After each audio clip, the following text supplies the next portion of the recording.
3. Theoretical research on belief and the change of belief. This section begins with reviewing pertinent theories concerning beliefs and belief change. The constrained reflection belief model is subsequently put forth, drawing upon pertinent theories from the fields of economics, behavioral finance, and cognitive science.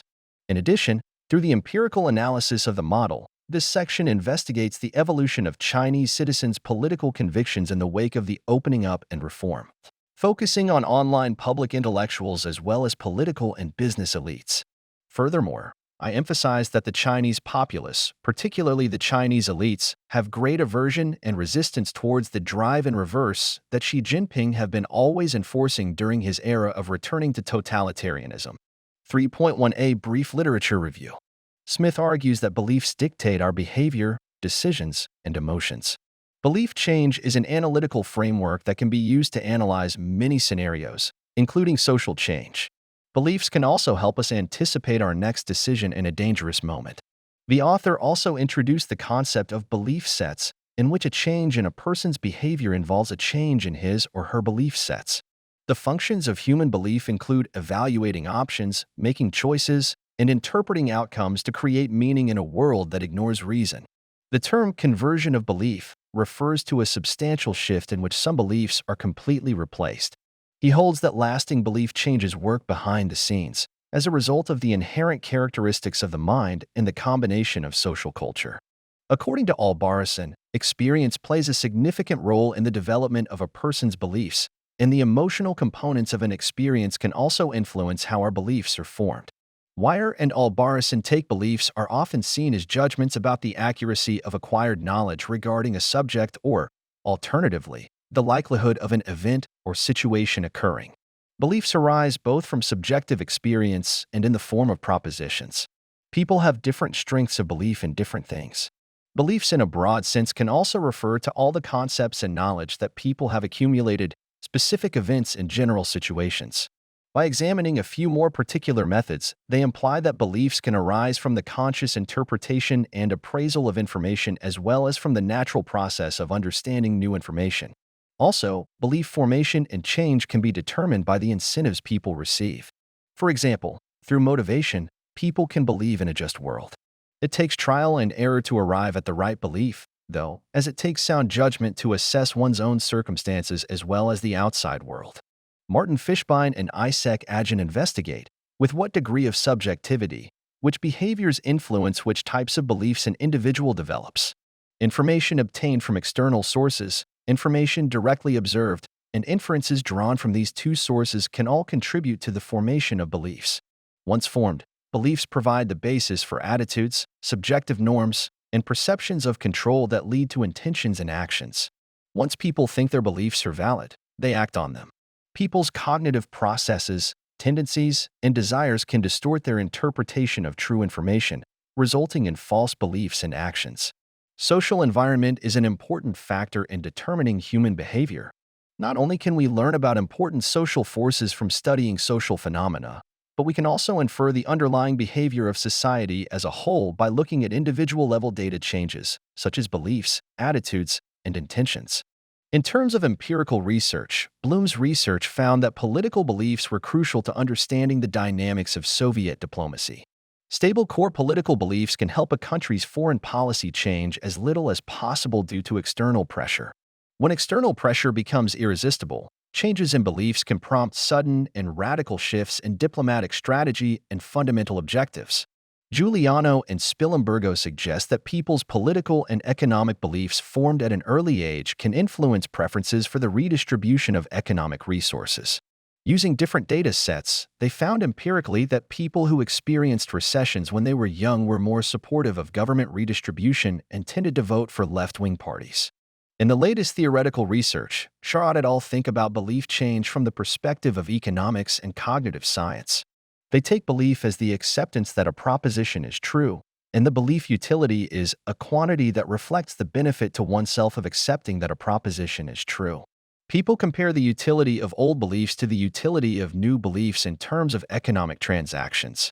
People's beliefs change when the attributes that influence them change, leading them to believe that the utility of choosing a new belief is more or less saliently higher than the utility of holding the old belief. They also required that the value distribution of the beliefs be very discrete, so that there would be a higher degree of confidence to compare the two beliefs. For example, someone will choose bananas if their subjective beliefs about bananas are much greater than their subjective beliefs about dragon fruit. More importantly, Charad et al.'s theory also takes into account the important role of information in belief formation, that is, in standard decision-making tasks. People are more likely to gather additional information when decision confidence is low. This means that people actively gather information when they don't know how to make a better decision. Indeed, more useful information can help people make better decisions and thus have a higher belief utility. The main research goal of this paper is to estimate the belief change of protesters by analyzing the slogans, posters, and body language they use during the protest, and try to present detailed illustrations about how it could happen. The analytical methods I intend to use are derived from theories mentioned above and some foundational theory of behavioral finance. Let me first give a quick overview of the analytical methods I use in behavioral finance and the reasoning behind my selection of it. 3.2 Theoretical ideas and analytical methods. My decision to employ the behavioral finance approach does not imply that protesters will view every action as a risky investment and that they will act with emotional and cognitive biases. What I am trying to say is that in today's world, people always have a tendency to apply behavioral finance theories to solve problems, even if they have never heard of them before, especially in the highly developed economic consciousness shaped by globalization, like China and the United States. This article uses the rational man hypothesis in economics, which generally means that the only goal pursued by the participants in economic activities is to maximize their own economic interests. For example, consumers pursue the maximum degree of satisfaction, while producers pursue the maximum profit. All parties involved in economic activities, be they producers, consumers, or suppliers of public services, base their decisions on maximizing their personal financial interests. In this case, maximizing economic benefits is the same as maximizing utility, and the only way to measure utility is with monetary units. Under a given cost, the higher the income or the higher the profit rate, the higher the utility of social activity participants. Under a given income, the lower the cost of the social activity participant, the higher the utility he will get. The utility here is measured by the economic indicators of the participants in the social activity, such as cost input, profit rate, etc., and can be compared with each other. Behavioral finance, however, has found that while the rational man hypothesis in economics is perfect, it does not correspond to the actual behavior of people when they conduct economic activities. In the actual economic activities or financial investment, people's behavior always fails to meet the standard of rational person because of the lack of necessary information, or the improper handling of necessary information, or just for emotional reasons. In other words, because of the above reasons about information, people often cannot obtain the benefit maximization, utility maximization, of each financial investment. I extend this pattern to every decision that everyone makes in their daily lives. People form beliefs about the decisions they will make before they actually take action. They will change their belief if they think the new belief will provide more utility than the old belief, either significantly more or sufficiently more, without making many statistical distinctions. Then people will adopt new behaviors based on new beliefs. However, they would probably make a variety of errors and biases due to cognitive and emotional factors, which lowers the utility of beliefs of each decision they make.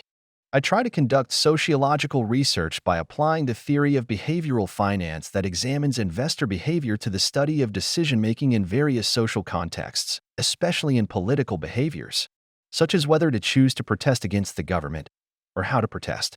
In this essay, I also looked at Chinese citizens' political awakening, or more specifically, why they decide to adopt new political beliefs. What actions are involved in transforming one's political beliefs? Which of these behaviors are rational and which doesn't? What is the potential impact on society as a whole if people start having different political beliefs? Similar to the research methods of behavioral finance, in this study, I also assume that people make two kinds of mistakes in social activities: cognitive errors and emotional biases. Such a categorization is not only easy to understand, but also helps to provide appropriate corrective measures. These two types of errors lead to false beliefs and resulting behaviors. In order to simplify the model and analysis, I assume that a series of problems related to information are the source of cognitive errors and emotional biases. Cognitive errors can occur due to inadequate information reception, incorrect or misleading information reception, or improper handling of correct information. Emotional biases come from the emotions, feelings, impulses, or intuitions that are stirred up by information, especially when people make irrational decisions. Emotional biases can sometimes accompany cognitive errors. Most cognitive biases can be moderated, but emotional biases are less easily corrected. 3.3 The proposition of constrained reflection belief model. I try to propose the constrained reflection belief model as a way for power institutions to control the public's political beliefs. It is based on the relevant theories put forward by other scholars. First, people's experiences will enter and be stored in the brain in ways of different kinds of information. The brain will then reflect these experiences, which will lead to the formation of new beliefs. Furthermore, based on the idea that people are self-interested or rational, the brain will weigh the utility of new and old beliefs produced in it and will choose the belief that can provide more utility. The final stage is that people will behave on what they believe. In order to promote people's establishment of correct or false beliefs so that their behaviors could be controlled, the authority will choose to send correct or incorrect information in the process of people's reflection. The power institutions do this for their own political or economic benefits. In this process, following assumptions need to be included. First, power institutions are the main information providers in this society, and the general public is the information recipients. This is the reason why this model is called constrained. Because the information received by the general public, or the governed, is highly controlled and filtered, which is constrained by power institutions or the governors. We can also call it the feeding effect of information. Second, rational normal individuals can always generate the optimal decision for themselves once they receive complete and authentic information. Third, the populace is honest with each other when they exchange information and views. 4. The formation of social beliefs can be linearly accumulated by individual beliefs. The constrained reflection and belief theory based on these assumptions implies that once the populace makes cognitive errors or emotional biases, the power institutions should be responsible for it as the main information provider in the society. So, power institutions in this essay will have a Machiavellian tendency which is more in line with what a totalitarian government behave. However, in order to obtain the truth for a better decision, normal individuals with subjective initiative will also proactively collect or disseminate authentic information and estimate the quality of the information received within their capability. Nevertheless, once normal people have cognitive errors and emotional biases, they will develop false beliefs and behave on them. Then the utility generated from this false belief will not be optimal to the belief holder.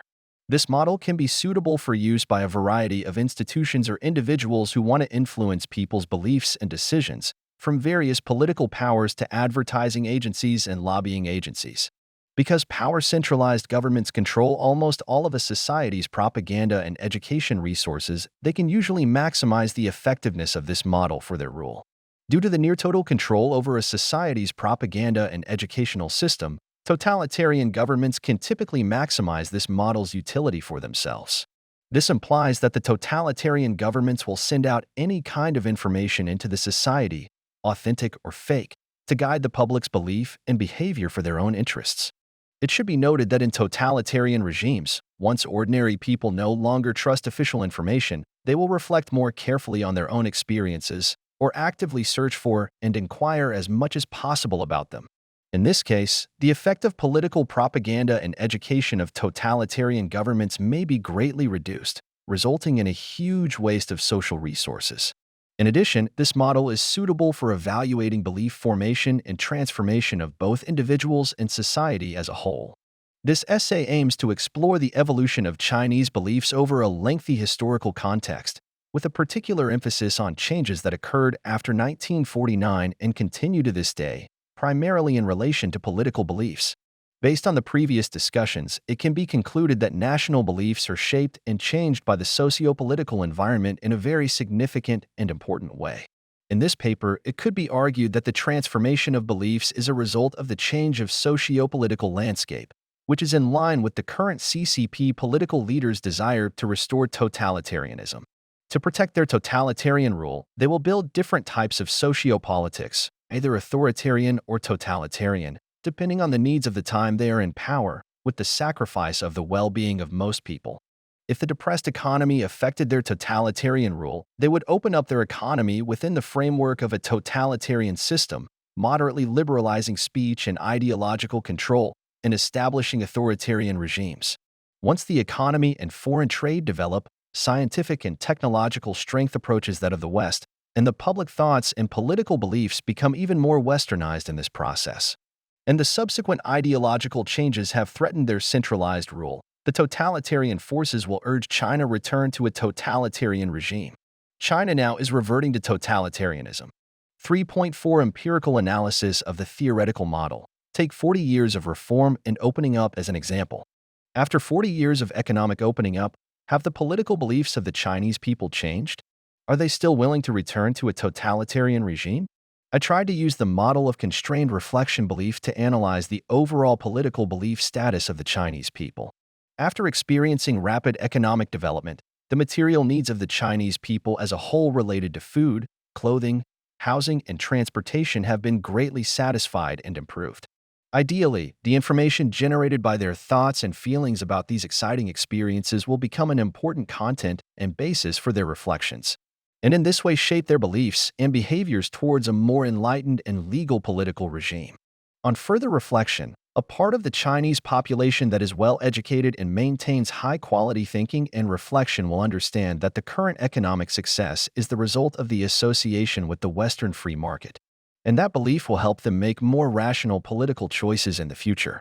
For this part of people, the whole thinking process will produce fewer cognitive errors and emotional biases. This will allow them to make sensible political choices in the future, even if they do not have the votes in their hands for the time being, but their correct political beliefs have been established. For the other people, who even benefit from economic liberalization, but mistakenly believe in the propaganda of the government, may not have their rational political beliefs truly established. Some of the normal people, who are victims of economic liberalization and believe in party media propaganda, may possibly have the will to return to the era of people's communes that eat together, because they may not have had such an experience before. So one day the illusion in their mind will be shattered by the harsh reality.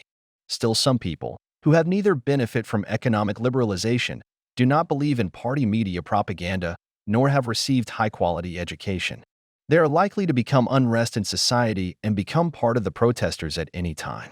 Some Westerners, including politicians, may not understand why the CCP has ruled for so long. In addition to controlling the state's violent organs, stability maintenance machinery, fiscal and taxation, the CCP almost completely controls education and propaganda, hoping to control everyone's access to information and following beliefs and behaviors. The stability maintenance machine is mostly made up of the personnel the CCP uses to put down different protests in China. Nikkei Asia told Radio Free Asia that China will spend $210 billion on stability maintenance in 2020.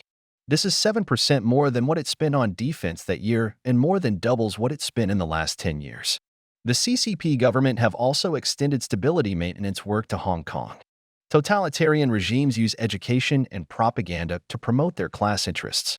They intentionally feed the national brain false or misleading information or omit important information through education and media.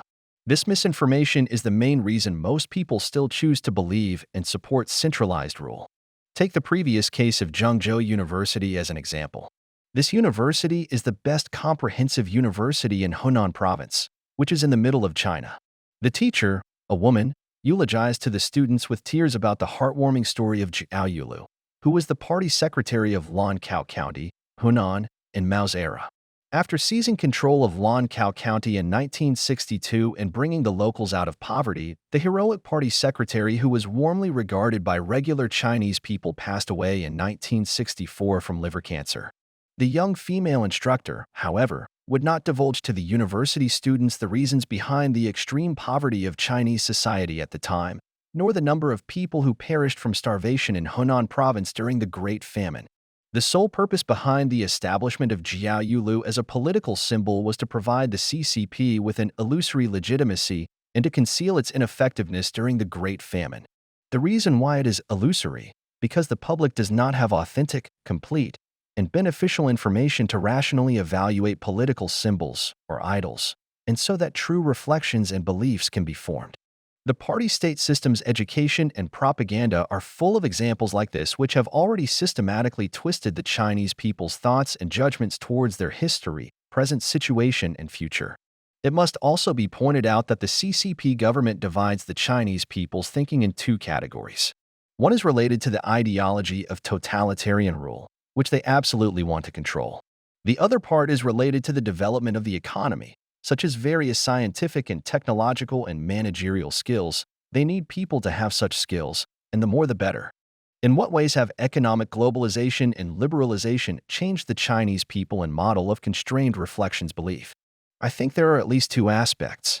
One is to improve the quality and quantity of authentic information absorbed by Chinese people. The second is critical consciousness, which is an essential part of reflection. China will undoubtedly establish communication with Western nations as part of its economic opening and rapid development, which compels Chinese citizens to breach the information firewall and obtain access to more valuable external data.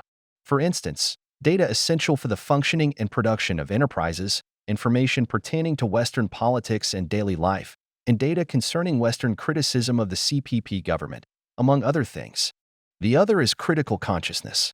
What mechanisms contribute to the formation of individuals' critical consciousness during the course of economic liberalization?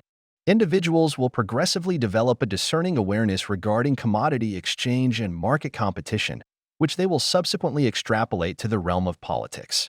According to the rational man hypothesis, in order to maximize their own interests, individuals will inevitably develop the ability for themselves to compare, differentiate, and contend in the market economy. Thus, critical consciousness is formed among the populace through competitive economic activities. People will naturally apply this critical approach to all facets of reality, including the political sphere, as a result of the inertia of thought. Furthermore, individuals acquiring Western knowledge will also assimilate critical thinking skills from the relevant study materials and textbooks. Individuals will implement critical thinking and high-quality information into practical situations, such as analyzing game behavior in economic endeavors. This process will contribute to the advancement and illumination of Chinese thought. Throughout this procedure, individuals have to consider the current political system in China. Furthermore, doing business or traveling abroad always entails dealing with governments from different nations. People will also compare their governments to those of other nations, which will shape their perception of their surroundings and the attitudes and actions that go along with it. One notable example is the fact that a large number of Chinese decide to leave China in search of a more liberal political climate in the West, and because they are unsure of China's political future. These people have already voted, but with their feet and the dissatisfied hearts. At the same time, overseas students and returning overseas Chinese will bring back more high-quality information and critical awareness.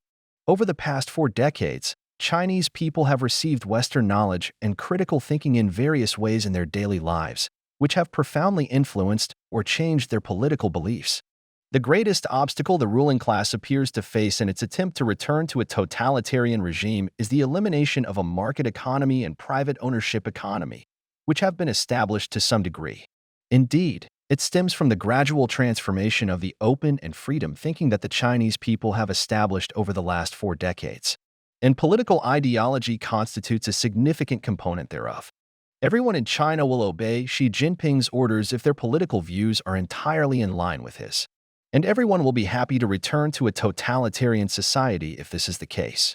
Conversely, following China's 4 decades of economic miracle, the majority of Chinese people will opt to keep growing their free market economy.